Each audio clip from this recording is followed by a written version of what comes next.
So I want to know if everyone is IT, what mixes non-IT, anybody from oil and gas. So just wanted to get an idea so that I can position my whole conversation.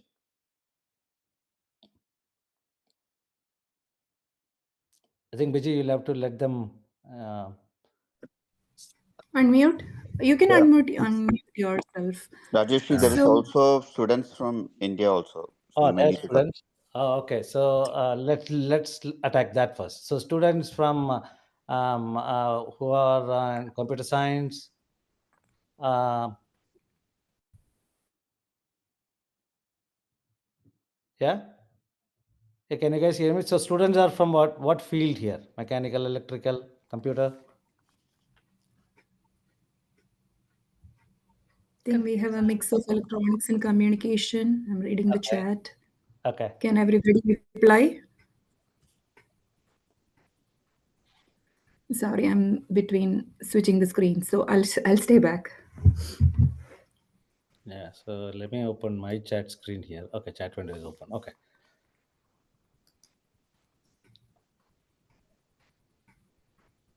Can you guys just put in the chat that IT? If it is non IT, just say non IT.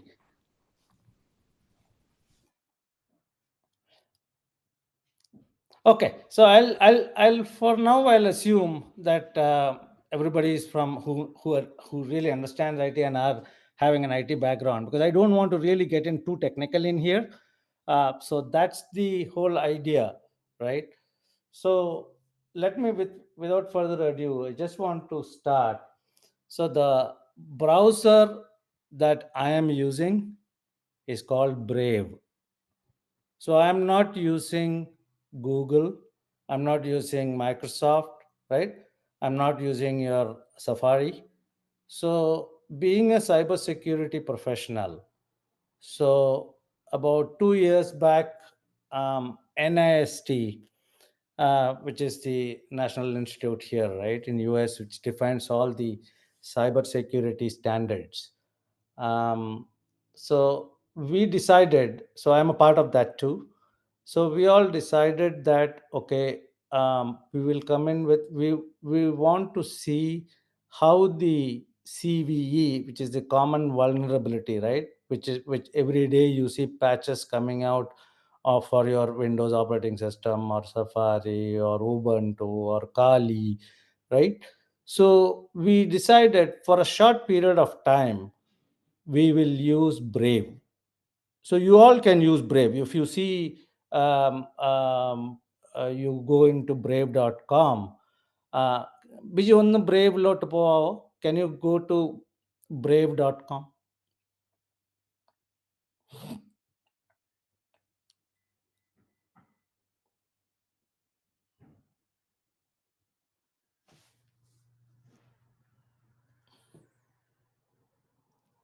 Right. So if you scroll down, Vijay, can you scroll all the way down?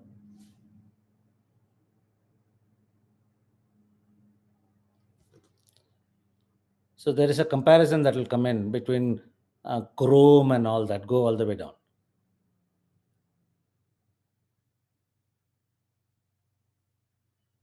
Okay. See here, you can, I'm not going to go deep into that. I'll leave it to you all to really get into this, to understand how powerful this browser is, right?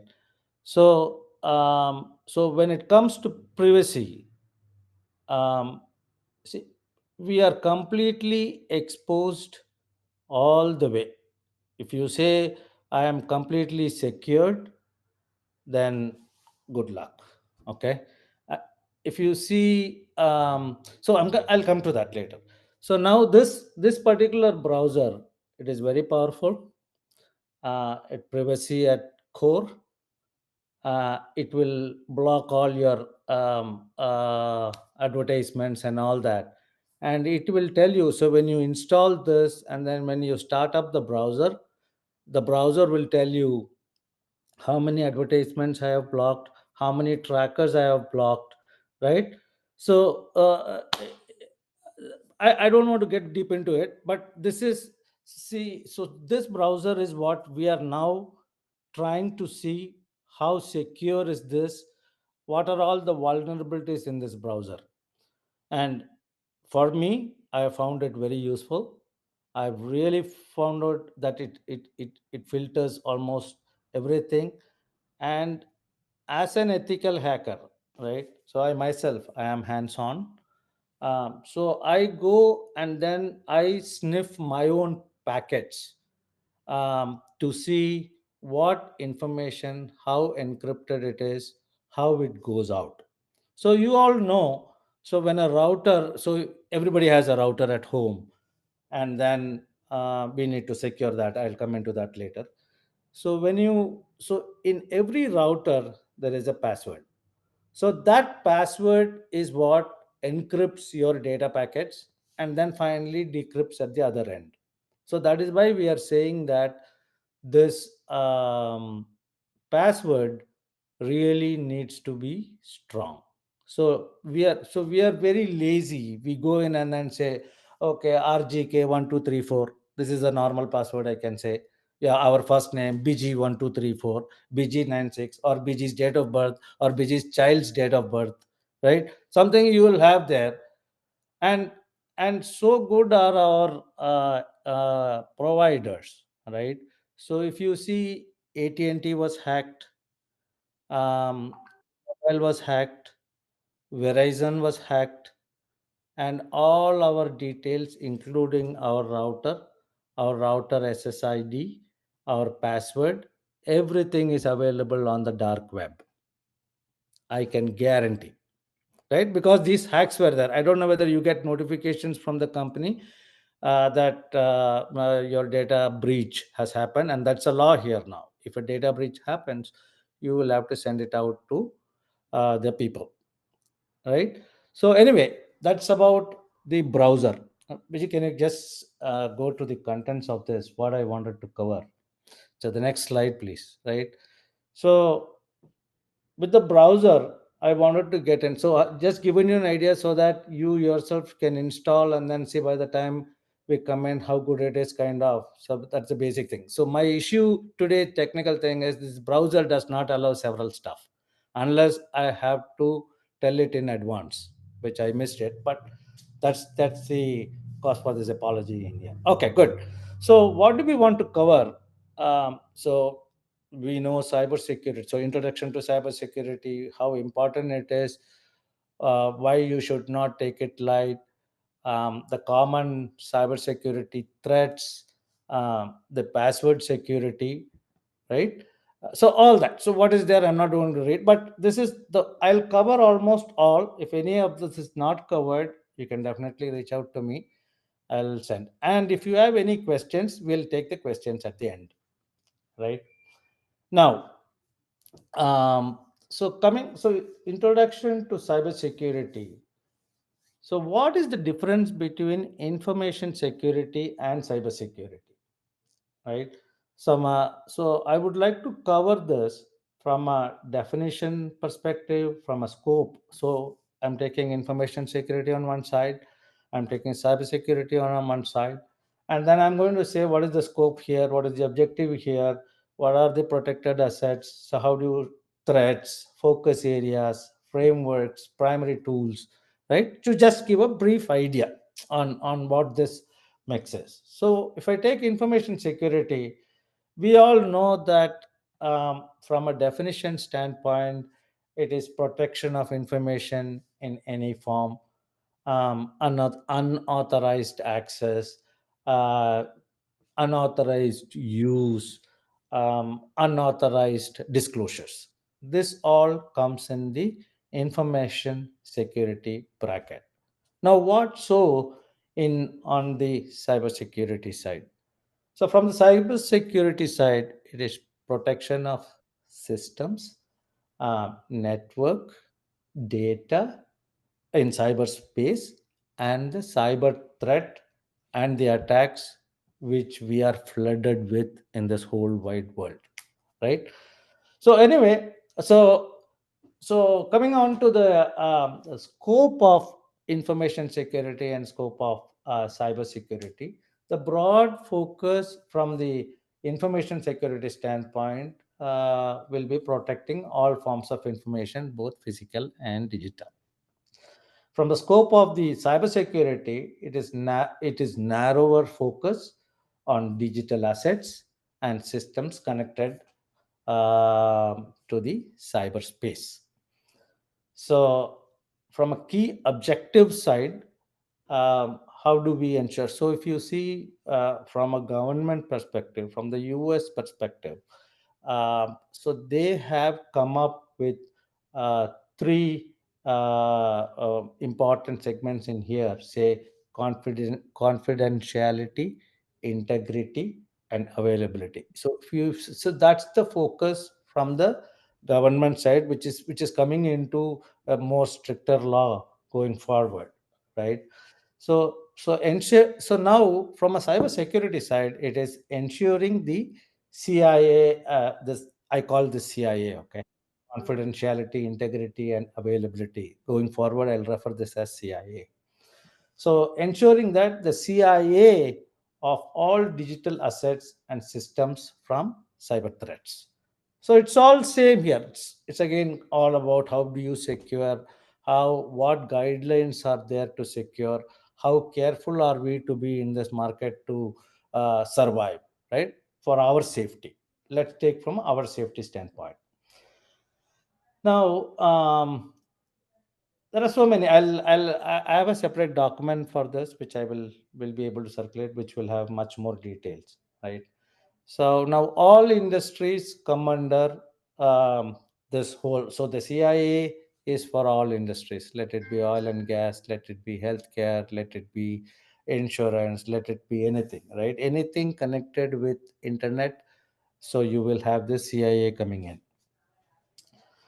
Now, now, okay. So now the next war, that is, so we have heard about World War I, World War II, and all that, right? So the next war is going to be warfare.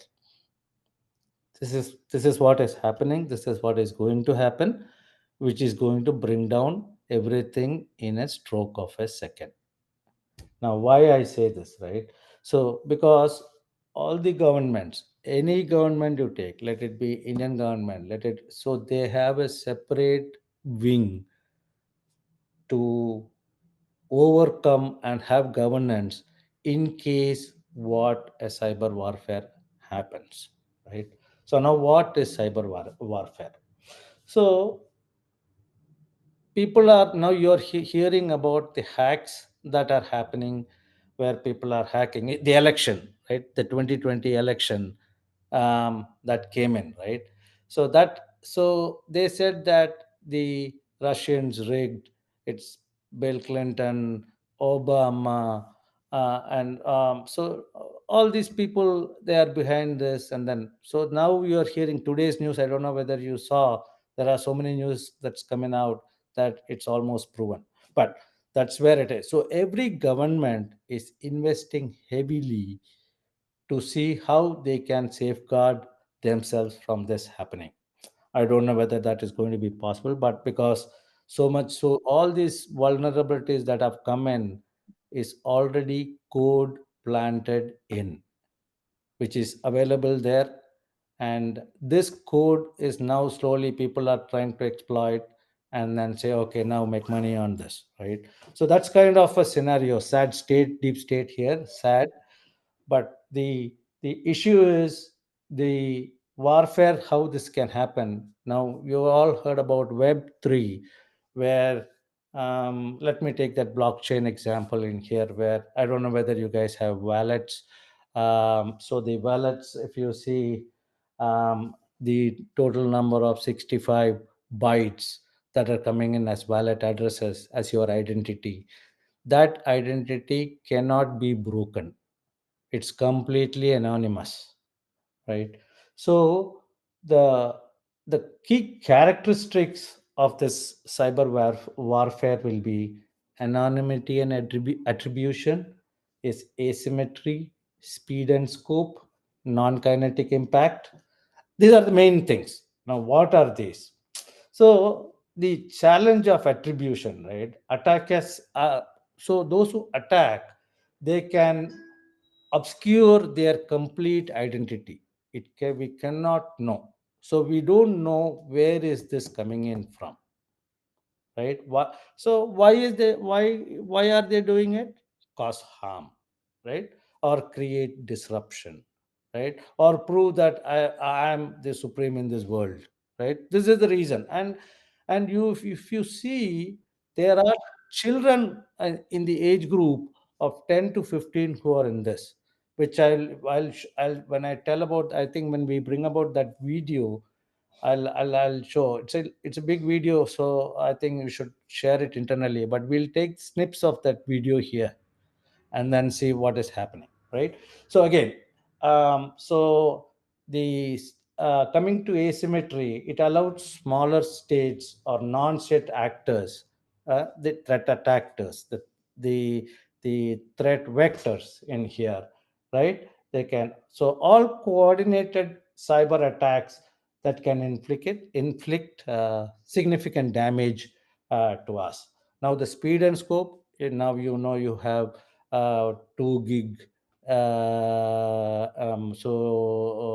mbps internet, right? So you know how fast it is. So in the US it's 1 gig 2 gig kind of, and now 5G coming in, even worse, right? So these are the key characteristics. So now in addition to your army, navy, air, all that, now you will have a fourth dimension in here, which is going to be the cyber warfare group.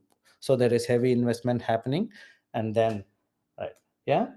So now, so again, so the types of cyber warfare operations that can come in, it's going to be espionage, right? Which you already know what that is. Cyber espionage is spying on you, and then sabotage. So the next action is, now they log into your machine, and then they completely wipe off the data in it. Imagine if this is going to be a, um, uh, a critical infrastructure. If it is going to be a city water pump, or it's going to be um, um, oil and oil and gas, their storage tanks, right? So what people have already proved. So we have a lab in Washington where uh, we simulate all this kind of activities, where we have a huge storage tank, and then we get into the critical infrastructure and keep on pumping, right? So at one stage where the oil should stop when the container is full, now these guys have already figured out how to overcome that and then create a havoc, right? This is, so again, that's where, so that is one where the cyber warfare sabotage can happen. Now where other areas, pumps, city water pumps, right, city sewer, and it is so pathetic that the passwords on those critical infrastructure is kind of 4 digits. How long do you think in today's world that we can crack that? And it was pure numbers, and we were able to see that the passwords were like 1111 2222 kind of, right? So well, action is taken. Now that is where this group has come out and then started uh, outlining guidelines. So one of the guidelines that I will share that document. It is called the SP 800, uh, where you have all this guidelines written in here for your how long your password should be, how should you secure your router, what are the router activities that needs to be contained, and all that kind of stuff. So it's SP 800. I will share the link which is a government document, which is going to be the guideline, which is defining today's security, right? So now coming to um, password security, right? That's where the whole thing starts. Now, the gateway to hell, I told about the browsers. So how safe the browser should be, and and all. So I'm not going to discuss about Safari. I'm not going to discuss. There are so many issues in there. And if you go to the common vulnerability database, which is a public database, that database has got all vulnerabilities with respect to each of your browsers or any application that is available on in today's world. Okay, now coming to um, password security, right? Hold on a second. I'm trying to get the. Okay, so on the NIST, which is the National Institute of Standards and Technology. So their publication ID is SP 863B, right? I'll just type it in the chat if I am able to. SP 800 um, 63B. So you just type in this in your search, where you will figure out that the digital identity guidelines, authentication and lifecycle management, right? So now coming to about the password, how strong your password should be, how complex your password should be, right? How the what is the recommended password length, right? All that. So now I told you that AT&T was hacked, Verizon was hacked, T-Mobile was hacked. All our passwords are available on the dark web. So what these guys have taken, they have taken all these passwords, and they've created uh, about 783 million password list, which is available in the dark web. And you pay $50, you get this whole list. And now imagine if they get this password. Now any brute force attack they do, they take this password and then put it in a cycle in a program, which will go say, okay, there's a user, now keep doing. So there is a so the probability that we came out in Washington was about the probability was about 0.92 of cracking any password, right? So that's the reason um, we need to have complex passwords. The password length cannot be less than 8. um, so um, so so we don't use passwords anymore going forward. So now we are recommending that we use passphrase, right? My mama loves to cook TL, or my mama loves to cook avial, right? So some crazy passphrase which would be difficult for people to, for any system to decode. Now you ask me, what if quantum computing comes in? So what is this? Well, that's going to come in. That's going to happen already. The Nvidia and all these guys have started creating super processors, right? So at that times, the only way to come out of this is frequently change your passwords, increase the complexity of the passwords. There's no more. So at least 64 characters. That's what is the common thing that NIST is recommending, that you make it complex, that make it difficult for the threat vector or the threat actor to come and hit on you, right? So I talk about password complexity. So no more passwords, it's going to be pass phrase. And then how big you can have the pass phrase is the security for you. And then, so don't use your password that you have already used. See, we what we have, so we have a problem in remembering, right, including me, everyone. So we'll say, okay, the we go in a sequence, password 1. So when it asks for a password change, when it asks for a password change, we change. We don't go change voluntarily, we don't change consciously. So how many of us go in and then say, okay, every week I change my password? No, we're not doing that, right? So so it is mandatory, it is going to become mandatory that we need to have our passwords changed frequently. Passphrase, right? I'm not going to say passwords anymore, it's passphrase. Now, whatever password that you have been using, blacklist it. Don't use it anymore, right? Simple, repetitive passwords, right? So BG123, and next month it is going to be BG1234, right? So let's not do that. So normally we append, and you will be laughing to yourself, man. I've been doing this, right? And that is what it is. We have found out that this is how things are, right? So password length, password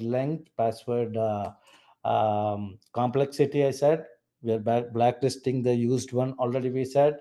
So we expire the passwords, that also we said. We don't use it. So these are all intentions that we set internally for us, right?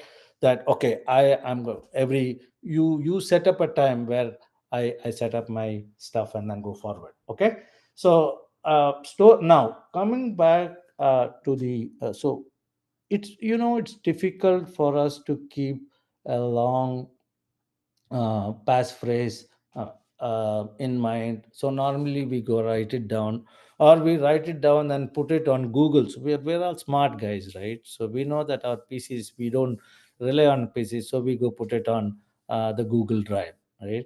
Don't do it, right? Don't do it. And we are doing it today. We have a whole lot of passwords on Google. Google was hacked, the drive was hacked, so everything goes out, right? So now what's the remedy for this? So the remedy for this will be using a password manager, right?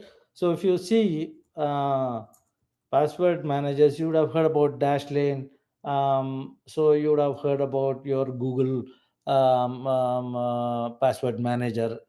Have you used passwords.google.com? Right? You it will allow you. So when you go into your browser and then say, do you want to save this password for next use?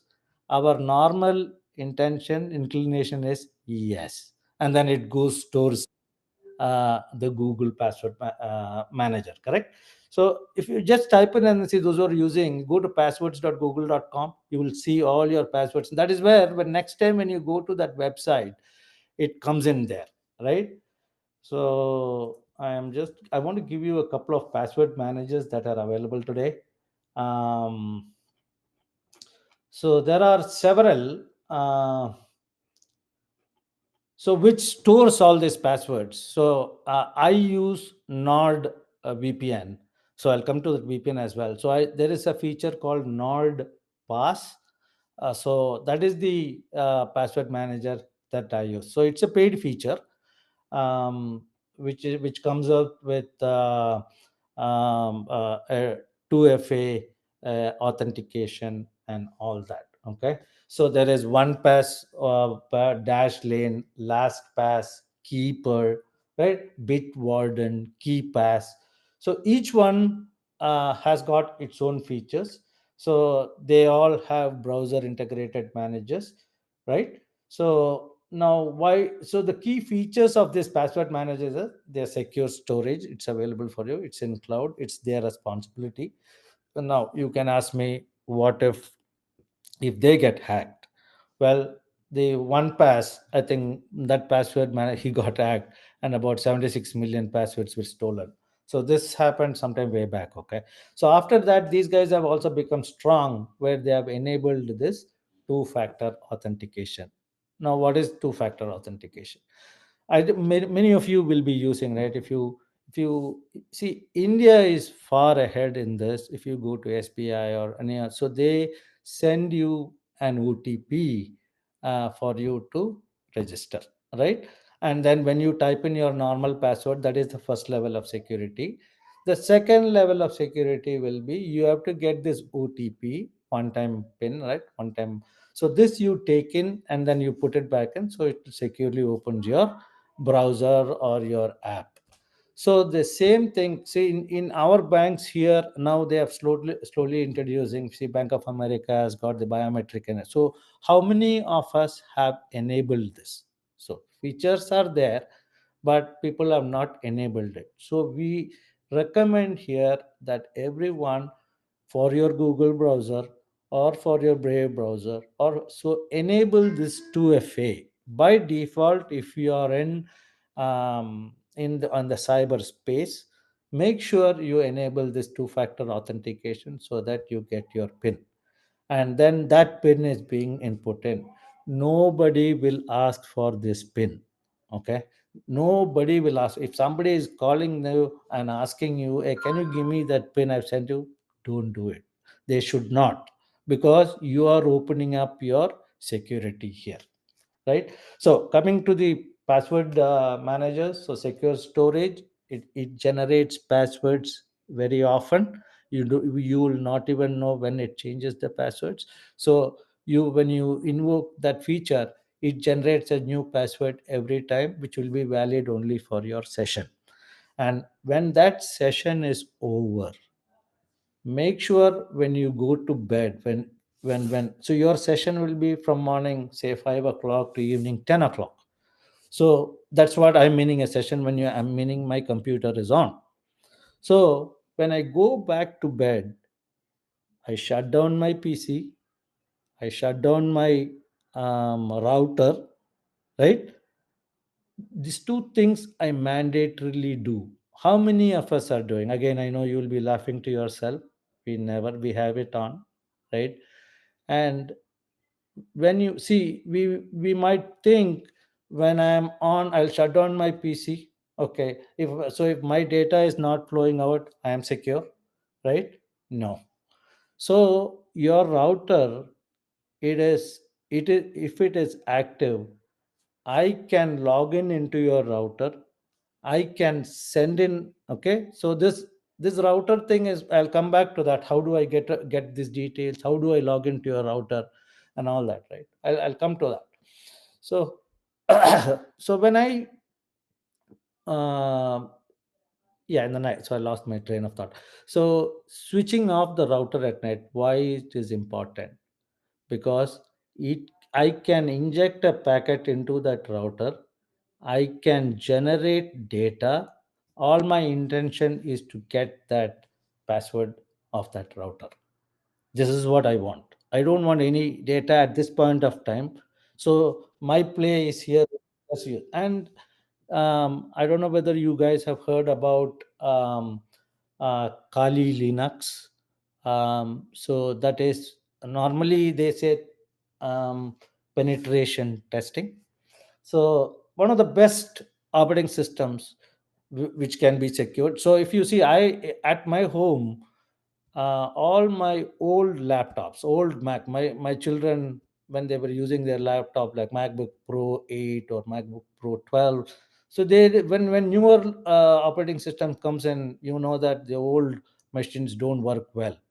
So but we have come out, and then what we have done, I have reformatted that, and I have made use of it by loading Ubuntu, by loading Kali Linux or Ubuntu, right?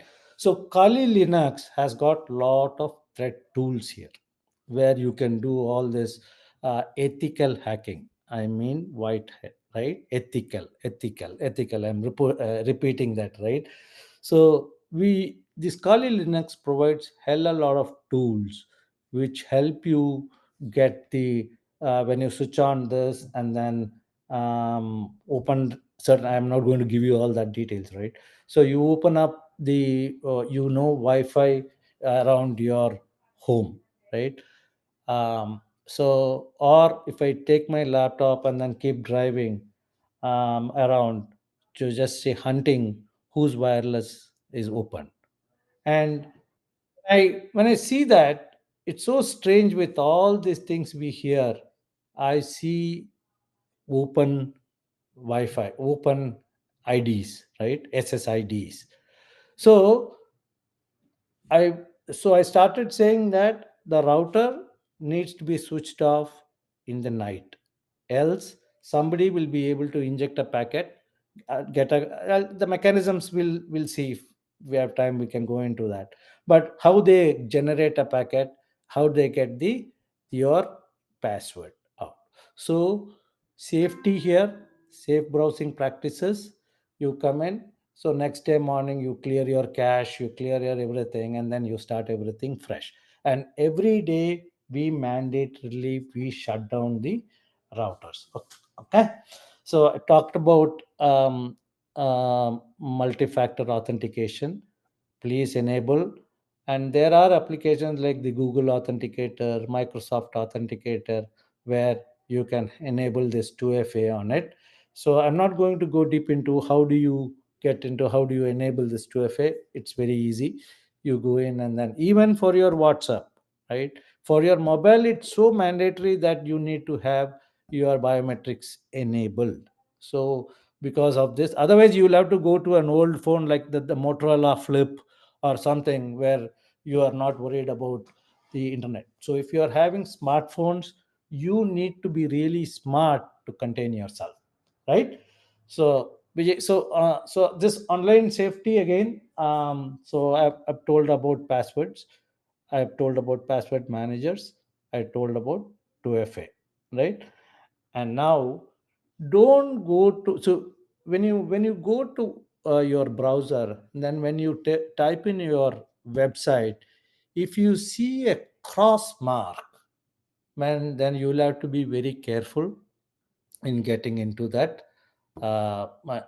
web, right? So try to see if it is HTTPS, then you can definitely be strong in going. So that will be one of your safe browsing practices. So this HTTPS in the URL is mandatory, and most all professional websites, right? All Fortune 1000 or 2000 websites, everything you see, you will see this secure protocol in there, right? And then now we see what we normally do is, so in office, if you see in all IT offices, you are you are asked to shut down your PC or lock your PC before you go out, right? So the same thing we follow at home as well, because you have your office laptop open, and then you step out for a second, and normally the screen shut off time is less than 5 minutes. But assume, so there was an incident that was reported. So one of the FBI agents, so he left his laptop open and just went to the restroom. His son, oh, dad's laptop is on, so let me log in, and he logged in into his machine, and he downloaded a game, which was really, which was fun later, that it created a hell of a lot of havoc, right? It created it, so the guys were able to get in into that network, and then so it was, the cleaning effort was really bad. So we have to be careful in here, in so consciously control all Dell when you move out, right? There should be a hygiene that we should be following at home. What we follow at home is what we follow elsewhere. So we practice at home. We help our family members practice the same thing at home. Don't use the office laptop. Sure, they should not. So they have something else. So you have old laptops, we can configure that and give. And then maybe BG, that should be a workshop where how to configure old laptops. We can enable if they are not using it, if it's not, because old laptops are non-usable because of the operating system and apps coming in. So we can help them load this Ubuntu software, which is safe if they're going to be using for only browsing, or of course you can use large development on those machines. But then that could be another workshop later. Okay. So anyway, so downloading files from internet. So from an email perspective, so when you get an email, and we get so much spam spurious emails, where you see links. Now, normally we don't, right? We are secure, but there are times it is so true to follow, or true, it's almost identical and everything, and you will be forced to click in. So that's danger in here. So how do you get into your email? So first of all, if you don't have anybody in your contact list that is coming in, so have be careful on reaching out to such emails, because you don't know from who it is, you don't know what their intentions are. There's a lot of offers which are true, so true good to follow, right? Yeah, this is suspected spam. So I have all kinds of rules on my Android phone here. So anyway, so we have to be very careful in addressing the URL. So normally before clicking the URL, if you can just go hover your mouse on top of it, you will see the mail will be saying that it's coming from some your own bank. But when you go into that URL, when you hover without clicking, when you hover on it, you will figure out that the whole URL is completely different. So Bank of America will be, instead of O, it will be zero, right? You will not, at the first sight, at the first glance, you will never be able to know what that kind of stuff is, right? So protect your, so all this, so what I have done as a best practice, all my contacts email will flow into the box. The rest everything, there will be a rule which will be taken to other, right? Because you never know, sometimes good emails will get into this category, which can be real. So I have it in a separate box, which will be a protected box, and whenever I have time, I'll go look in it, because otherwise from my office, from my bosses, right, from all my friends, I have color coded email which will clearly tell me, okay, this is important. Again, there are priorities. You might be getting, I may say, 500 emails. Out of this 500 emails, what is the priority in here, right? So priority will be your work. So for work, I have a color coded thing. Okay, all work related need to be done. Personal colors, right? From all the personal emails which can take a lesser priority, that can come in. Financial institution transactions that need to be on priority. So you will at least have 15 to 20 percentage of the whole list on priority basis. So that I have color coded my stuff, where I will see, I will be able to differentiate. And then, so that is the protected inbox that I was trying to talk about. Now coming back to attachments, see, now people are very smart. Okay, now found out, okay, these guys are not even reading emails. These guys are not going to get into the URLs. So now they have started writing scripts in PDFs, right? So if you accidentally open a PDF, the PDF can it can create a virus, it can download a worm, it can download a threat actor, which can be many, into your phone, into your laptop, into your desktop, and then it will stay there as a trojan that you will not even be knowing. So be careful and consciously open attachments, right? So an attachment, it doesn't matter. The PDF can be forwarded by a friend. Hey, I got an offer today from this. Do you want to take a look at it? And that's another way this the viruses creeps in, the worms creep in, right? The script that they write, they creep in. So it's all scary. I don't want you to make be aware that, okay, the whole laptop is going to be a scary thing, but want to be conscious, right? Conscious that how I look into things, how do I delve into things, right? So let's be careful in here, because there are fishing, farming, right? So if you see, one second, let me get into this. Where am I? Right. Okay. So on this, so as we are on the cyber threats, right? So viruses, worms, trojans, I said, ransomware, and spyware. Right. Rajesh, sorry, this is Manoj. Just a quick time check.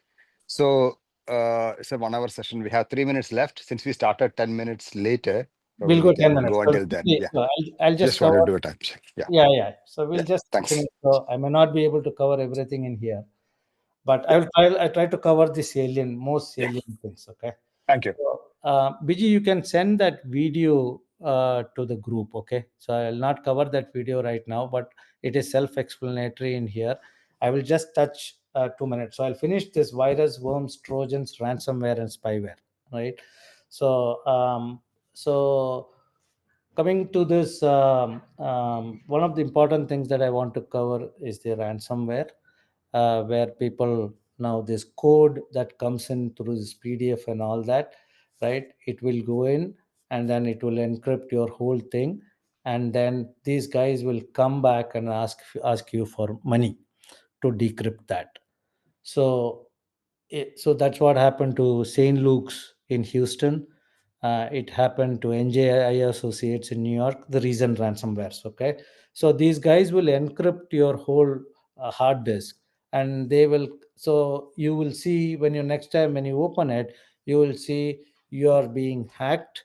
You have so if you send so much money Bitcoin to this particular address, and they will tell you how to get Bitcoin, how to get Ethereum, how to get the meme coins and all that. They'll give you instruction there, and then they'll give you a long 65 byte address which you will never be able to track. And if you send that money, now you ask me if you should you send the money, uh, I will say no. Washington says no. FBI says no, right? Because you never know what comes back. When they give you the encryption key, they might have changed your data inside. They would have added more issues into it. So if you are into such kind of an action, you now how do I recover my data is will be my next question. So how do I recover my data? I recover my data, I back up regularly. That is where backup comes at. So in it's about now if you say you $1 you get about 50 GB, right? So send your laptop to your drive, where to your storage, where you can store your activities, right? So that is one which I really wanted to say. Now I wanted to say an important thing about DEF CON, right? So DEF CON, so those who are going to Las Vegas, be careful on this, right? That's why I'm telling, because these are all the small common things that happen. So this um, DEF CON happens. I think this year's DEF CON is on August 7th to August 10th. So when they go in, so there will be a small writing in front of the hall that you're going.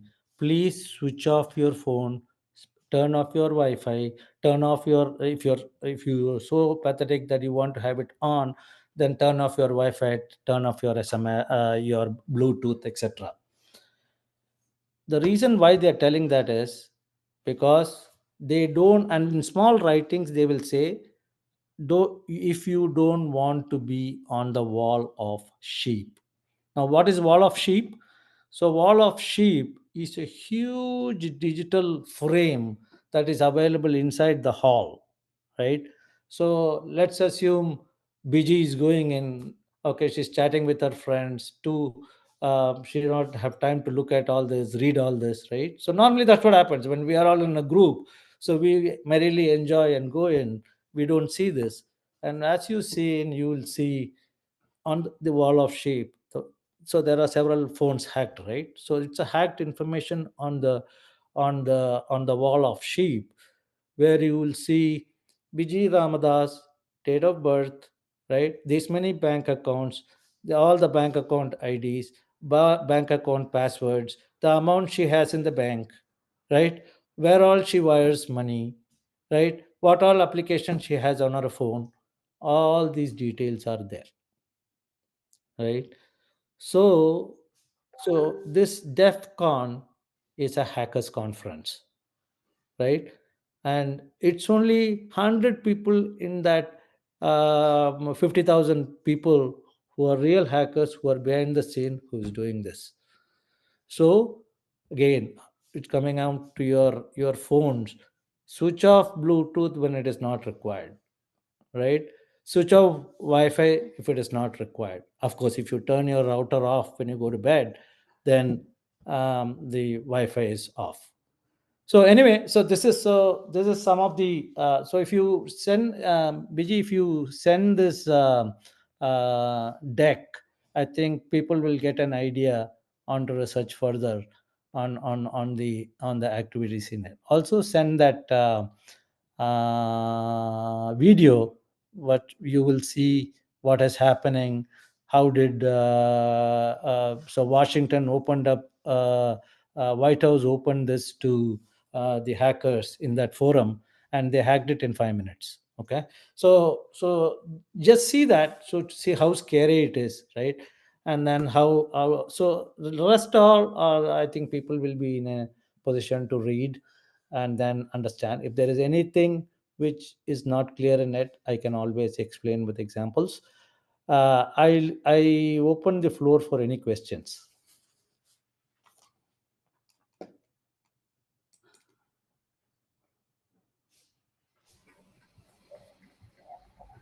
Rajesh, this is Manoj. I had a question. You mentioned about the Brave.com browser, Uh-huh. uh, and you said there are restrictions on it, which means if I'm using that and if I go to any regular websites, it could be my Gmail or it could be Yahoo or any search, anything else that I do. Does it No, need special, like you need to allow each of the sites, like in that normally on a regular Chrome and all we say, right? Allow these sites and stuff like that, or block this site. Something like that has to be done, or does it allow by default everything and it if takes care of the security its own? it takes care of security of its own, Oh, it okay. will recommend you that this is a suspected spam and this is not a true website, right? Oh, okay. Okay. Yeah, it That's will good. tell that. So the restrictions that I mentioned, see, my PC is configured so because of all this. So I have to allow several things here that I really need to know what packets are going out. That's the restriction I spoke. But this is one of the best browsers here. Yeah. This is one of the best browsers we have seen. There's a lot of study going on. Of course, vulnerability can creep in any way. But one of the best browsers we have seen. See, go through the differences between each of those browsers, and then see how it was. You will be really happy to see your so many blocks, so many blockers done, and I've saved you so much time and all that. It will give you a statistics on the web browser itself when you start on. And is it just one more question? Is it owned by, like, we know that others around Chrome is by Google and stuff like that. Is this owned by that national security stuff, or is it like an independent No, no, no, thing? no, Or no. It's a browser that has come in, which has come in. It's not owned by any national security or anybody. So okay, this is like a group that's coming out. A bunch of security guys have started this, right? okay, So, understood. Okay, thank you. yep. This is Ramesh. I have to add one thing. I use this Brave for watching YouTube videos without ads. Yeah, there you go. That's one of the biggest advantage, right? That is one of the biggest advantage Yeah, where that's the it, only thing I use. Yeah. yeah, but it's more secure. So good you are using it. You will be able to see contiguous YouTube videos and all without any advertisements, right? Because Google and all that, they make money only through these advertisements. Mm. So So even if I don't have a YouTube Premium, I can still use Brave and see without the ads. yes, Yes. yes, Yes. Oh, yes, okay, that's good to know. yeah. So the question that you asked, Manoj, the people behind Brave is a guy called Brendan Each. He is the CEO currently of the Brave software, right? So Okay. I had another question. how useful are these antivirus, all those things? Yeah, you need to invest. Okay. See, the antiviruses uh, address the common vulnerability, right? As of say a period of time. So they update their patches. So it's good as you are update on the current patches. And that's a one important, very important thing you brought up, because we have to update our OS, our browsers, our apps on our mobile phones very regularly, right? Because when you update the patches, the CVEs are addressed, the known vulnerabilities are all addressed, right? So yeah, you need to invest in an antivirus software.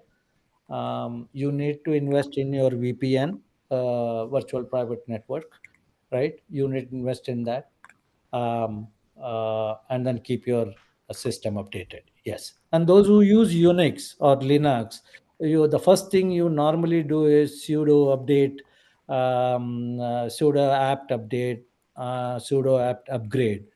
Why do you do that? Because you address your normal vulnerabilities, if any, which is known or unknown.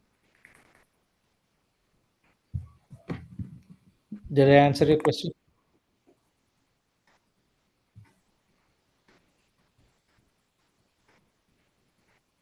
Yeah, I think we are. Yeah, hi Rajesh. Yeah. Yeah, thanks for the very informative session. I am a DBA with Verizon. So yeah, I know about this data acts that affected us. And I Yes. just wanted to ask you about this password manager that we use for Google. How safe is it? It Because is not most of safe. It is not safe. oh, okay. So because most of our passwords I usually automatically get saved into that across all the systems and devices. Everyone does this. Okay, it's not only you, right? It's everyone who does that. So so that's why I said don't do that right in the beginning itself. Invest. So it's $10 or $13 a month is peanuts for us, right? It's a burger, right? So let's invest in it. It is safe, virus, antivirus. So because we are getting into a wild, cracky world here. Because and then it's up to us to safeguard ourselves, especially guys, those who have these credit cards. See, we put it in our wallet and go, you know that those can be RFID, it can be read. So those who got your INS naturalization, so the citizenship and all that, you got your card in a jacket. Do you see that jacket? And how many of you threw the jacket out? Everyone, okay, I'll put it easy for me to shuffle it into my wallet, right? Man, that jacket is RFID proof. It won't allow data to read out. So we need to have those kind of jackets with us to safeguard ourselves. I don't have time here. Otherwise, we could have go into so many examples in here. So we have one. Yeah. Thank you. Thank you. Does it is are you good, Rajosh? Yeah, I'm good. Thank you for that. Thank you. Rajesh, just So we have one one thing. question. Sorry, just one question. Like I remember, like mentioning sometime when we chatted earlier about some online cybersecurity courses available. Probably, if there are some links like that we could share for the students or fathers also, it will be useful. Are there still open something like that? Yes. Good you brought up that point. See, there are two institutions here. One is, you all heard about FEMA, right? Our regular the flood and related those guys. Let me see if I can send that link out. Um, so the Federal Emergency Management Agency, right? FEMA and TEEX. TEEX is, I think that will be good for all the kids or our fathers or the students, right? So TEEX is um, it's Texas A&M. They have come out with uh, so it's Texas A&M Engineering Extension Force. If you log in into it, you can, anybody can log in, anybody can get an ID, and then you go in there and then see cybersecurity. You will see tons of courses there which are all free, and it will be, and they give it, and they give you a certificate as well. Similarly, this FEMA also gives you the same thing. If you go to FEMA, you have to register, you get a FEMA ID, and that ID is very important because TIC sometimes refers to that ID as well. So go to FEMA, register yourself, get an ID, and in FEMA just type in cybersecurity courses.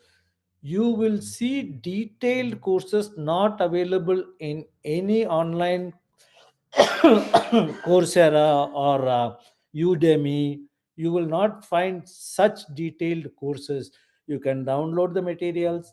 You can go through this CBT, and then you can get your certificates, and these certificates are very very valuable, especially all the cyber security courses. Those who are doing the cyber or IT guys who are doing so getting to elevate themselves. If you finish all these TEACS courses, which is authorized, which is by Texas A&M, please do it. You will see a ton of courses from cybersecurity, from a layman to an expert. And I have done about 100 courses or 150 courses on that, because the idea of how to get to upgrade myself. So I'm updated as of last night, where you see what is in there new, how to safeguard our stuff, how to disallow our routers to spread out informations and all that. And another important thing is, guys, those who have these cameras at home, right? You just connect your camera to your Wi-Fi. It doesn't have a password or it doesn't have security. People have hacked into your homes. They know whom, so they start learn who is inside, who is outside. If they have babies, and the baby monitors that you have, that you connected to your crib. So there are cases where loud huge noises have forcibly forced in to scare the kids and then create a trauma. So be careful in all this. Again, if you are not using your camera, switch it off. Switch it off. Of course, you ring, you will have safeguarding your home outside. So be careful on all this. Enable password. Ask your vendor, hey, is there a password for this, to how to secure this, right? If somebody gets into my router, how do I secure my ring cameras, my ring on? And today we are all smart homes, right? Alexa does everything for us. Alexa will make coffee. Alexa will shut down your blinds. Alexa, east side blinds on. East side blinds go up, right? So these guys, they hack in, and there are cases from Washington we hear that, oh yeah, my Alexa is there. Alexa, stop. So, so, so, so, there are cases from Washington where they have seen that people are operating the internal IoT machines in our home, in our smart homes, right? And everything from there. So, so that video, I think, will give you a little more idea, where a group will go and then see how their cameras are hacked, and they will come home, and then they will operate all the smart home items in front of them. See those video. That video will be very informative in here. Thank you, Rajesh. So, do we have any more questions? Yeah, I have one more question. Okay. So you are mentioning about the backing up of data in cloud or any kind of backing up, right? So is those data, whatever we are backing up, is that so safe, or is there any additional mechanism to save, making it safe? So if you ask me, anything on cyberspace is not safe, right? But then, how much probability is that it is safe? So, Okay. If from that angle, so of course you can have your backup at home. Today, 2 terabytes cost you less than right, whatever. So you can back it at home. But again, when you back it at home, how long this device? If your device is not active for long, when you take it, it may not act. But at least so you data is lost on private hard disk. So if it is in cloud, It is Mhm. their responsibility to give you the data since you have a contract with them, right? Okay. So from that point, you will get your data back. But So what? Yeah, so they will be doing additional encryption to protect the data, maybe. they will be doing additional encryption to protect the data as well. Those, it's not by name, it is tagged in cloud, right? All goes by Mhm. ID. It doesn't understand Prasad, it doesn't understand Rajesh. But then Mhm. you are given an ID which is 65 to 70 bytes long, and then it is stored in there. So if somebody hacking on that, it's so random that Prasad's data can be hacked, right? Okay. So it's a The probability. probability is less. The probability is, yes. Okay. But again, it's not safe 100%. Well, they'll give you your data. Okay. They will give you your data because it is the contract that you have with them, right? Yeah. And backing up they'll give you your data. Okay. Got it. Thank you. I had a question as well. What are some factors you look for when choosing a safe VPN? Well, that's a good question. So why do we have VPN in the first place? Because spoof your IP address, correct? So what happens when you use a VPN, right? So it is, so you have stronger encryption. So there is no logs policy in here. It's secure protocols, right? There is a kill switch. There is no leak window. It's a trust. So the question is, um, how trustworthy the vendor is. So you will do your research on the vendor, right? So for example, when I go to NordVPN, what do all I see? So what do they provide? Or ExpressVPN, right?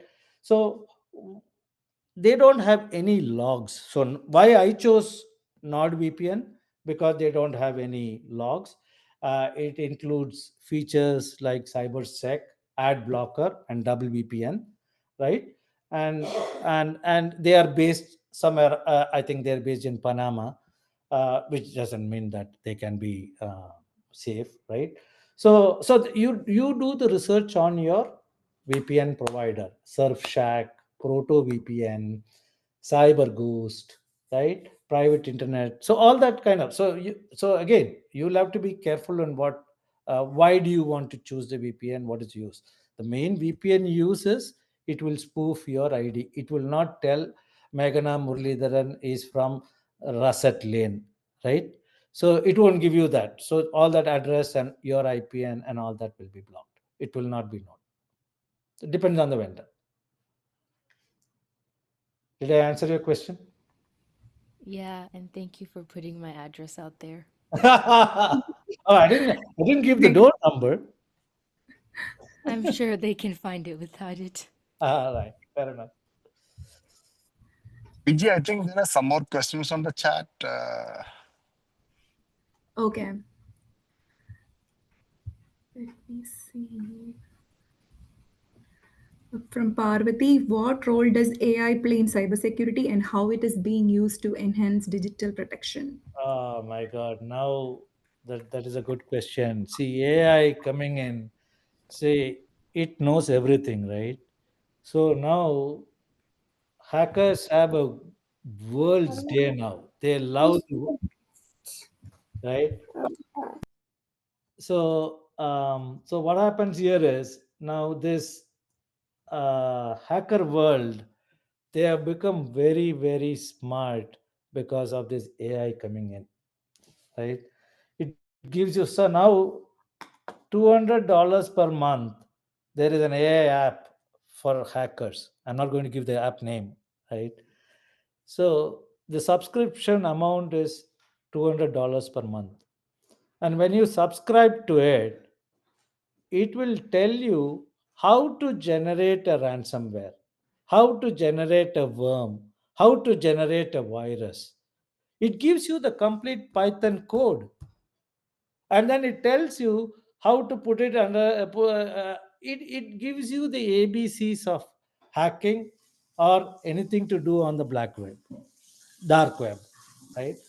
So the answer is good, the answer is bad. If you go and then say, how do I secure my router, you ask the any AI app, right? Let it be Gemini, or let it be your the very known Chat GPT, right? You go put in. So today, whatever questions you ask me, if you go put it in Chat GPT, it will give you a solid answer. Yeah. How do you, okay, how do I secure my WhatsApp? How do I secure my what is that, TikTok? Of course, TikTok is going to be in trouble by January 19 if they don't disinvest in US. That whole TikTok thing will be taken down, right? But anyway, so AI will give you the good, AI will give you the bad. It's up to you. So from a cybersecurity standpoint, or from any engineering standpoint, or from another, so ChatGPT knows everything. The only thing is how much do you trust, right? So, but for all this, I've tried all this tech, because securing WhatsApp, if you say, how do I secure my WhatsApp on ChatGPT, it gives you the steps: stay anonymous, stay blind, contacts no only to limited, all that 5 steps it will give you, and you follow the 5 steps, you are dot on. So answering your question, good or bad, the way you look at it, the way you use it, the way you trust it, the way you try it. Thank you. So I think we have covered all of the questions. So can we wrap up, Manoj? Yeah, so there is a question there. What is the advice to young graduates who want to enter the field of security? uh, Biji, can you take the last slide? Okay. The last slide. Let me present it. Okay.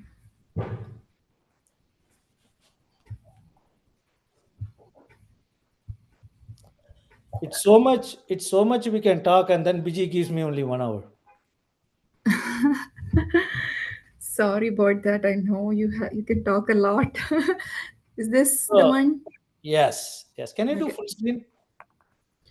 Full screen. Yeah, actually, it is in the browser. Maybe I may not be able to do it. Okay, it's okay. So the for the young guys who are getting into, right. So the there is a lot of skill gaps here today, and if you see, there are 572,000 openings as of 2023. Right now it's even more, so everybody is investing. So with the chat gpts coming in, with the geminis coming in, with all the chatbots coming in, we have successfully killed the frontliners, the help desk job, right? And there were so many help desk jobs that got killed. So what happened, organizations like Google, they started taking all these people. They said, I don't need experience. If you go do the Google cyber certification, right, they say, I don't want people with experience. You work in Starbucks, you work in Walmart, we will train you. And that's the kind of training companies are doing right now. You can go in, and then, I'm not joking, you can go in and then do Google IT certification, and then check the videos there. There is a Starbucks person, oh, I was in Starbucks, I was working, so now I have trained, Google has trained me, and now I am a cybersecurity analyst. And the openings are too much, the skill gaps are too much. So this is the right time for you guys to get into cybersecurity. And especially if you go in, and then you understand how, what cybersecurity governance is, what cybersecurity, how to write the rules in here, then slowly you will get in into certification which are like CISM, CISSP, right, and all that, and then you grow up the channel. So it's not that it's only IT. If now everyone is, now the mad rush is towards cybersecurity, right? So 68% growth is needed to meet the current global demand. This is, I'm talking about December 2023. And in federal, so federal also, they're also retraining. Now Trump coming in, there is a big change that is going to happen now, right? Department of Government Efficiency. So there's big talk in Washington there. How are we going to rebrand, regroup all this? First of all, they're after this old 1970, 1980 machines which are there in all these government offices. That's the first thing that's going to be attacked. But anyway, coming to your question, that was a wonderful question. Probably I read your mind. That's why I had this as a last slide in my deck.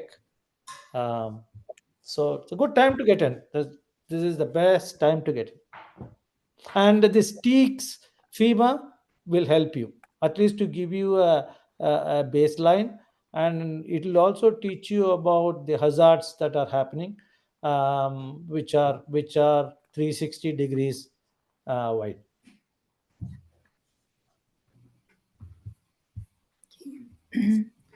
So looks like we have covered most of the questions, right? Manoj, Yeah. that'd be good. Yeah, I think this was, yeah, I think I know that we overrun the time, but this was very informative. I don't think anybody looked at even the watch except me. So I was kept on reminding. So thanks a lot, Rajesh, for the very informative session. I think it was very useful. We learned a lot of good stuff. And especially for students, please try to do that TEEX certification. It is free, which will help give you an added advantage. So thanks a lot, and have a good weekend, everyone. Yeah, thanks, guys. Thanks, BG. Thanks for the opportunity. I hope you all find it useful. I heard from Manoj. So, if any feedback, any questions, we can definitely follow up and we'll take it up from there. Thank you very much. Yeah, sure. Thank you so much, Raj. All right, take care. Have a Bye. good weekend. Bye. All right. Bye, guys.